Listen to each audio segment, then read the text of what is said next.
Evet arkadaşlar, Cemcem kanalına hepiniz hoş geldiniz. Bugün sizlerle beraber destansı sandık açacağız. Hadi bakalım. Bana güzel bir şeyler ver. Dondurmayız opening. İkinci sev 3 oldu. Vay anasını. 5 tane. Ben pek ne yapayım? Gereksiz şey ama dondurmaya sevindim. Nice. 400'e eksik mi istiyor? Hayvan oraya hayvan.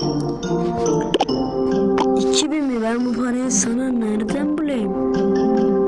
Hirsim ritmi varmış.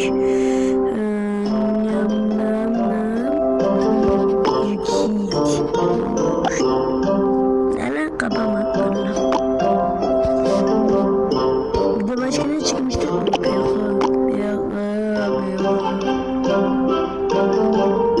Bu 3'e çıkar. Bekle 3'e arkadaşım, ne biçim bir pislik. Tesla hayvan olmuş. Hepsini hayvan gibi verdim. Evet arkadaşlar, bu videoda o kadar da şu an size göstereyim. Gecenin 10'u. Bu video için bu kadar bekledim ve açtım.